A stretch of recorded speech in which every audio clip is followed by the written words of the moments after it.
நம்ம பூமியில 71% நீரால தான் சூழப்பட்டுக்கிட்டு இருக்கு. அதனால தான் நம்ம பூமிக்கு ப்ளூ பிளானட்ங்கிற ஒரு செல்ல பேரும் இருக்குது. அப்படி நம்ம பூமிக்கு எங்க இருந்து தண்ணீர் வந்துச்சுன்றதை தான் இன்னைக்கு நம்ம தெரிஞ்சுக்க போறோம். அதுக்கு முன்னாடி இந்த வீடியோக்கு லைக் ஷேர் பண்ணிக்கிட்டு நம்ம சேனலுக்கு ஒரு சப்ஸ்கிரைபுமே பண்ணி விட்டுருங்க. நம்ம பூமி சூரிய குடும்பம்லாம் எப்படி உருவாக்குச்சு அப்படின்னு கேட்டா நம்ம பிக் பேங் தியரியை தான் சொல்லுவோம். அப்ப அந்த மகா வெடிப்பு நடந்தப்போ நீரோட ஃபார்முலா என்னது? H2O தானே. அந்த வெடிப்புல அதிகப்படியான ஹைட்ரஜன் வெளிவந்தாலும் அதை விட 1/3 கீழே ஆக்சிஜன் உருவாக்குச்சு. அப்ப அந்த ஹைட்ரஜனும் ஆக்சிஜனும் மெர்ஜ் ஆகிதான் நீராகவும் வந்துச்சு. நீர்னா தண்ணீர் வடிவில் இல்ல, பெரிய பெரிய விண்கற்களா பனிப்பாறைகளா இருந்துச்சு. அப்ப நம்ம பூமி எப்படி இருந்துச்சுன்னு கேட்டீங்கன்னா நம்ம பூமியை குட்டி சூரியன் போல தீப்பாந்தாதா இருந்துகிட்டு இருந்துச்சு. அப்போ அந்த பெரிய பெரிய பனிப்பாறைகள் எல்லாம் சூரிய குடும்பத்துக்குள்ள வந்துட்டு நம்ம பூமி பக்கத்துலயோ வந்துச்சு. அப்ப நம்ம பெரிய அண்ணன் வியாழன் வந்து பூமி பக்கத்துல தான் இருந்ததுனால அதோட கிராவிட்டியை பயன்படுத்தி பூமிக்குள்ள அந்த பெரிய பெரிய பனிக்கட்டிகளை விழவும் வச்சுச்சு. அப்போ அந்த பெரிய பெரிய பனிக்கட்டிகள் தான் இன்னைக்கு கடலா இருக்கா அப்படின்னு கேட்டீங்கன்னா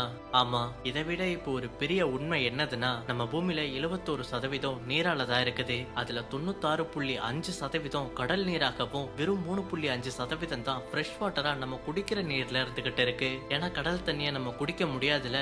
அந்த 3.5%லயும் 68%க்கும் மேல இருக்கிற நல்ல தண்ணி அண்டார்டிகால இருக்கிற பனிக்கட்டிகளா தான் இருக்குது. சோ நீங்களே புரிஞ்சுக்கோங்க நம்ம கிட்ட எவ்வளவு ஃப்ரெஷ் வாட்டர் இருக்கு அப்படின்னு. சோ தண்ணீரை வீணாக்க வேண்டாம்.